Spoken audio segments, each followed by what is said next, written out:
வணக்கத்துடன் தங்கம் தொலைக்காட்சி வலைதள செய்தியாளர் ஈஸ்வரன். பாட்டாளி மக்கள் கட்சி ராணிப்பேட்டை மேற்கு மாவட்டம் விஷாரம் நகரம் ஆய்வுக் கூட்டம் இன்று 9/12/2024 சிறப்பாக நடைபெற்றது.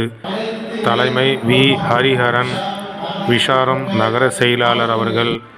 வரவேற்புரை ஜி.டி.ஆர். தாமோதரன், விஷாரம் நகர தலைவர் அவர்கள். முன்னிலை வகுத்தவர்கள் வி. உஷா விஜயகுமார், 9வது வார்டு நகரமன்ற உறுப்பினர். ஜி. ஜெயந்தி கணேசன், 10வது வார்டு நகரமன்ற உறுப்பினர். சோ. கதிர்வேலன், மாவட்ட துணை செயலாளர் அவர்கள். என். ரவிச்சந்திரன், மாவட்ட செயற்குழு உறுப்பினர். இ. குமரன், மாவட்ட மாணவர் அணி தலைவர். இ. பார்த்திபன், மாவட்ட இளைஞர் அணி துணை செயலாளர். இதில் சிறப்பு அழைப்பாளராக கலந்து கொண்டவர்கள் மாநில வன்னிய சங்க செயலாளர் திருமிகு க. வைத்தி அவர்கள். மாநில தலைவர் சிறுபான்மை பிரிவு முனைவர் எஸ். ஷேக் முகைதீன் அவர்கள். மாநில இணை செயலாளர் பசுமை தாயகம் திருமிகு சி. பே. சத்திரிய சேகரன் அவர்கள். ராணிப்பேட்டை மேற்கு மாவட்ட செயலாளர் நல்லூர் எஸ். பி. சண்முகம் அவர்கள்.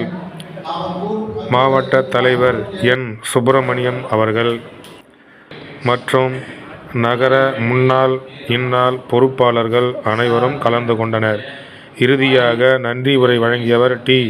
தீபா தங்கராஜ், விஷாரம் நகர பொருளாளர் அவர்கள்.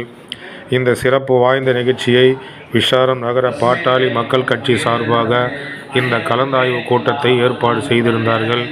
இதில் நகர தலைவர், நகர செயலாளர் மற்றும் உள்ள பொறுப்பாளர்கள் சிறப்பாக செயல்படுகிறார்களா என்பதை நேரில் கிளை செயலாளர்களையும் தொண்டர்களையும் கேட்டறிந்து அவர்கள் கொடுத்த அந்த அறிக்கைகளெல்லாம் மருத்துவர் ஐயாவிடம் சென்று சேர்க்கப்படும் என்று சிறப்பு அழைப்பாளர்கள் தெரிவித்தார்கள். 2026ஆம் ஆண்டு நடைபெறவுள்ள சட்டசபை தேர்தல் பாட்டாளி மக்கள் கட்சி சிறப்பான முடிவெடுக்கும். அந்த முடிவை அனைவரும் நாம் வியந்து பாராட்டக்கூடிய அளவிற்கு பாட்டாளி மக்கள் கட்சி செயல்படும் என்று சிறப்புடன் பேசினார்கள்.